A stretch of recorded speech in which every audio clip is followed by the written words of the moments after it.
Halo, perkenalkan nama lengkap saya Anastasia Bulutulit, NIM 0812400809. Saya semester 2 dari Program Studi Pendidikan Guru Sekolah Dasar Fakultas Keguruan Ilmu Pendidikan Universitas Nusa Nipah. Di sini saya akan membuat video penjelasan tentang resensi buku yang sudah saya buat untuk memenuhi ujian akhir semester saya pada mata kuliah pengembangan peserta didik. Langsung saja. Identitas buku, judul buku pengembangan peserta didik, nama penulis Dr. Saiful Rahmat MPD, penerbit PT Bumi Aksara, tahun terbit 2021, halaman buku atau tebal buku 14 halaman. Pendahuluan. Buku pengembangan peserta didik pada bab 9 berjudul Kehidupan Pribadi dan Kepribadian Anak. Penulis Dr. Pupu Saiful Rahmat MPD. Ini membahas secara komprehensif mengenai aspek kepribadian sebagai bagian integral dalam perkembangan peserta didik dalam konteks pendidikan dan psikologi. Bab ini menekankan bahwa kepribadian anak dari interaksi berbagai faktor internal sejak dini dan terus berkembang seiringnya waktu. Pemahaman mendalam terhadap kepribadian ini penting agar pendidik dan orang tua dapat mendukung proses pertumbuhan dan perkembangan yang optimal.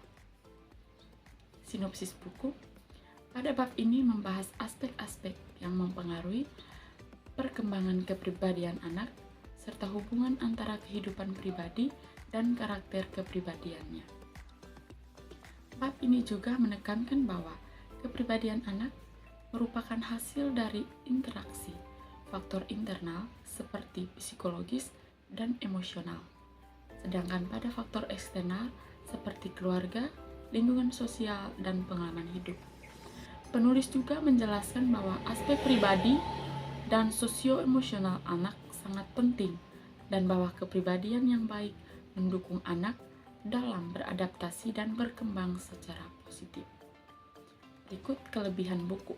Yang pertama, penjelasan lengkap dan mendalam. Bab ini memberikan wawasan yang komprehensif mengenai aspek kepribadian anak, lengkap dengan teori dan contoh nyata. Yang kedua, relevansi praktis. Penjelasan dengan aplikatif sangat membantu pendidik dan orang tua dalam memahami dan mendukung perkembangan kepribadian anak. Yang ketiga, berbasis teoritis yang kuat. Ini mengacu pada teori psikologi yang terpercaya sehingga pemahaman menjadi lebih mendalam dan ilmiah. Yang keempat, bahasa yang mudah dipahami. Penyajian yang sistematis dan tidak berbelit memudahkan pemahaman. Berikut kekurangan buku. Yang pertama, kurangnya studi kasus yang aktual. Meskipun teorinya padat, bab ini kurang dilengkapi dengan studi kasus yang memfasilitasi pemahaman praktis. Yang kedua, faktor utama teori kurang aksi. Pada buku ini lebih banyak membahas konsep dan teori tanpa banyak solusi konkret untuk implementasi di lapangan. Yang ketiga, tidak menyinggung aspek budaya secara mendalam. Faktor ini berperan dalam kepribadian anak, tidak dibahas secara spesifik, padahal pengaruh budaya saat ini sangat besar.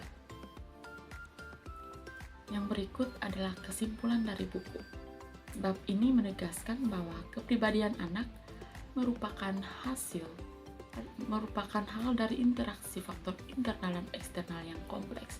Dukungan dari keluarga, hubungan sosial, dan pengalaman hidup sangat menentukan terbentuknya kepribadian yang positif dan sehat. Penting bagi pendidik dan orang tua untuk memahami berbagai aspek kepribadian anak agar mampu menstimulasi perkembangan potensi dirinya secara optimal, meskipun materi yang disajikan cukup lengkap dan teoritis. Secara keseluruhan, bab ini menjadi bagian penting untuk memahami fondasi kepribadian anak sebagai dasar dalam mendukung perkembangan peserta didik secara holistik. Sekian penjelasan resensi buku dari saya. Terima kasih.